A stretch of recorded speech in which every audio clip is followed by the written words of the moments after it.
سورۃ مائدہ آیت نمبر 4۔ کتب احادیث میں اس آیت کا شان نزول یہ ملتا ہے کہ ایک مرتبہ حضرت زید اور حضرت عدی بن حاتم رضی اللہ تعالیٰ عنہ آئے نبی کریم صلی اللہ علیہ وسلم کی خدمت میں۔ یا رسول اللہ صلی اللہ علیہ وسلم، ہم شکار کرتے ہیں، شکار کے لیے ہم کتے پالتے ہیں اور باز بھی پالتے ہیں۔ ان کتوں کو شکار کے لیے چھوڑتے ہیں، وہ ہمارے لیے شکار کرتے ہیں، آیا وہ شکار ہمارے لیے حلال ہے یا حرام ہے؟ نبی کریم صلی اللہ علیہ وسلم پر اس وقت یہ آیت نازل ہوئی۔ شکار اور شکاری کا تعلق ایسا ہے اور یہ تاریخ بھی ایسے قدیم ہے جیسے کہ حضرت انسان کی ترقی کا دور ہے۔ اس سے پہلے اگر دیکھیں تو انسانیت کا گزر بسر عموماً سمندری شکار اور جنگلی شکار پر ہوا کرتا تھا، تو یہ چیز صحابہ کرام کے دور میں بھی پائی جاتی ہے۔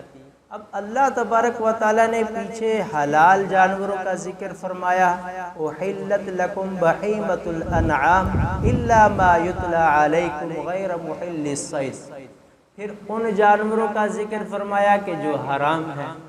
اب کچھ یہ باتیں ذہن میں آتی ہیں کہ وہ جانور کہ جو ہم شکاری جانوروں سے حاصل کرتے ہیں ان کا کیا حکم ہوگا؟ تو اللہ تبارک و تعالیٰ نے یہ فرما دیا کہ وہ بھی تمہارے لیے حلال ہے۔ شکاری جانور گیا شکار کرنے کے لیے، شکار کو اس نے پکڑا، ابھی وہ شکار زندہ تھا کہ شکاری خود وہاں تک پہنچ گیا اور اس نے جانور کو ذبح کر دیا، یہ تو بالاتفاق حلال ہے۔ شکاری جانور نہیں، عام کتے نے مرغی کو پکڑ لیا، مرغی ابھی زندہ تھی کہ اس مرغی کا مالک پہنچ گیا اور مرغی تڑپ رہی تھی، اس نے وہاں پر جا کر ذبح کر دیا، یہ مرغی بھی حلال ہے۔ ہاں البتہ وہ جو دانتوں کے نشان مرغی کے جسم میں گوشت میں پیوست ہو گئے ہیں اس کو کاٹ کر پھینک دینا چاہیے۔ مسئلہ ہے کہ شکاری نے شکاری کتا بھیجا، کتے نے وہ شکار کر لیا، ابھی مالک نہیں پہنچا تھا کہ وہ شکار مر گیا، وہ شکار مر گیا، مالک نے ابھی ذبح نہیں کیا تھا۔ قرآن کہتا ہے اگر وہ کتا سدھارا ہوا ہے، سکھایا ہوا ہے، تو وہ مرا ہوا شکار جو اس شکاری کتے نے پکڑا ہے اور پکڑنے کے بعد دبوچنے کے بعد وہ مرا ہے تو وہ شکار بھی حلال ہے اس کے لیے۔ وہ شکار، شرط یہ ہے کہ وہ پکڑنے والا کتا سدھارا ہوا ہو۔ سدھارا ہوا ہو کا مطلب یہ ہے کہ اس کے اندر چند شرائط پائی جائیں۔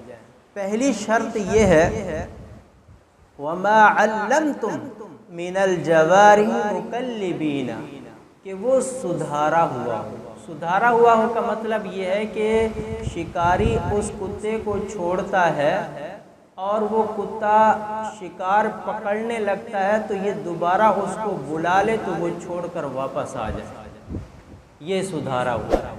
یہ نہیں ہے کہ مالک اس کو بلا رہا ہے، وہ کتا شکار کر رہا ہے، وہ سدھارا ہوا کتا نہیں ہے، عام کتا ہے۔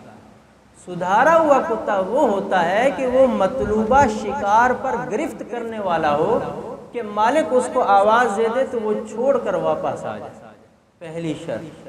دوسری شرط یہ ہے کہ وہ کتا جب شکار کر لے اس سے خود نہ کھائے بلکہ مالک کے لیے پکڑ کے رکھے، کہ جب تک مالک نہ آئے تو وہ شکار کو پکڑے رکھے، شکار سے خود نہ کھائے۔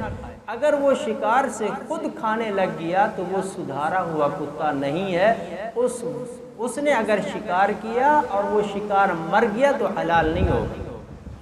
تیسری شرط یہ ہے کہ مالک اس کتے کو شکار کی طرف خود بھیجے، خود بھیجے۔ اگر وہ کتا خود بخود دوڑا شکار کے لیے، مالک نے کہا نہیں ہے، اس نے جا کے شکار کو دبوچا اور شکار مر گیا، تو وہ شکار حلال نہیں ہوگا۔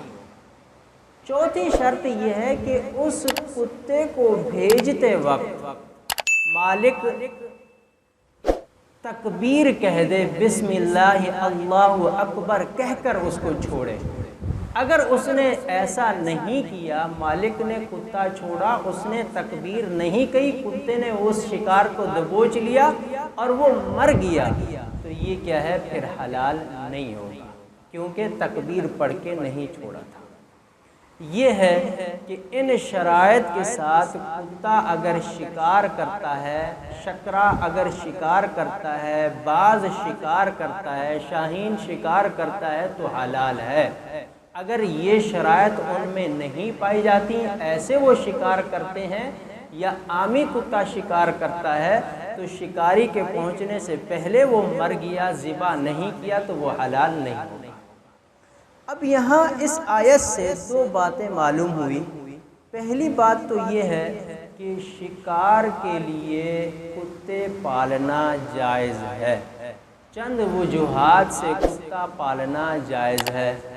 ایک ان میں سے شکار بھی ہے، اور ایک یہ ہے کہ ریوڑ کی حفاظت بھی ہے بکریوں کی، ایک ہے کہ گھر کی حفاظت کے لیے بھی ہے، ایک یہ ہے کہ اپنی زمینوں کو حفاظت کے لیے بھی لوگ پالتے ہیں تاکہ چور وغیرہ یا دوسرے موذی جانور آ کے فصلیں تباہ نہ کریں۔ ان چیزوں کے لیے کتا پالنا جائز ہے، اور باقی شوقیہ کتے پالنا کسی صورت بھی جائز نہیں ہے۔ نبی کریم صلی اللہ علیہ وسلم کا ارشاد ہے، جس گھر میں کتا ہوتا ہے اس گھر میں رحمت کے فرشتے داخل نہیں ہوتے۔ دوسرا مسئلہ جو کہ اہم ہے وہ یہ ہے کہ پیچھے ہم نے پڑھا کہ مسلمان کا شکار، مسلمان کا ذبیحہ حلال ہے، اہل کتاب کا ذبیحہ حلال ہے، البتہ مشرک کا ذبیحہ، کافر کا ذبیحہ حلال نہیں ہے۔ کیا مطلب؟ کہ اگر کافر ذبح کرتا ہے کوئی جانور، کوئی بکرا ذبح کرتا ہے، کافر غیر مسلم، مسلمان اس جانور سے گوشت نہیں کھا سکتے۔ البتہ اگر مسلمان اس جانور کو ذبح کرتا ہے، وہ گیا گزرا ہی مسلمان کیوں نہ ہو، جمعہ کی نماز بھی کبھی کبھی پڑھنے والا ہی کیوں نہ ہو، پھر بھی اس کا ذبیحہ حلال ہے۔ لیکن کافر اگر ذبح کرتے وقت 1000 مرتبہ بھی اللہ کا نام لے اور پھر ذبح کرے، تب بھی وہ جانور حلال نہیں ہے۔ اس کافر کا ذبیحہ حرام ہے، لیکن کتے کا ذبیحہ، کہ اگر یہ شکار کے لیے پالا گیا ہے تو حلال ہے۔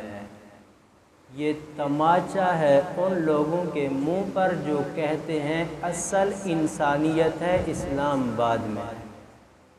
اگر اصل انسانیت ہوتی، مسلمان جانور ذبح کرتا حلال ہوتا، کافر جانور ذبح کرتا حلال ہوتا، کتا شکاری کتا ذبح کرتا، اگر یہ اضطراری حالت میں وہ شکار پکڑتا، شکار مر جاتا ذبح سے پہلے، وہ بھی حلال ہوتا۔ لیکن اسلام کہتا ہے کہ نہیں، کافر ذبح کرے گا تمہارے لیے حلال نہیں ہے۔ سدھارا ہوا کتا اگر پکڑ لے شکار، اسی حالت میں شکار مر جائے، وہ تمہارے لیے حلال ہے۔ اصل اسلام ہے، کافر سے نفرت نہیں ہے، کفر سے نفرت ہے۔ بہت سے لوگ کہتے ہیں کہ اصل تو انسانیت ہے، نہیں، اصل اسلام ہے، انسانیت اس کے بعد ہے۔ انسانیت کا درس ہمیں اسلام دیتا ہے۔ اگر اس اسلام کو انسانیت سے نکال دیا جائے تو انسانیت نام کی چیز ہی نہیں ملتی۔ اور آگے اللہ تبارک و تعالیٰ نے فرمایا واتقوا اللہ، اللہ سے ڈرتے رہنا۔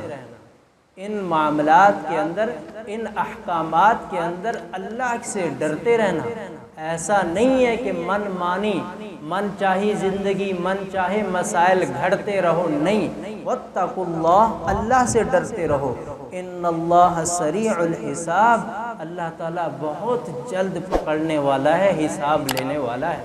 دنیاوی مفاد کے لیے آپ اپنی طرف سے مسائل گھڑ لیے، حلال کو حرام، حرام کو حلال بنا لیا، سود کو آپ نے منافع سمجھ لیا، رشوت کو آپ نے مٹھائی سمجھ لی، تو یہ دنیاوی مفاد ہے۔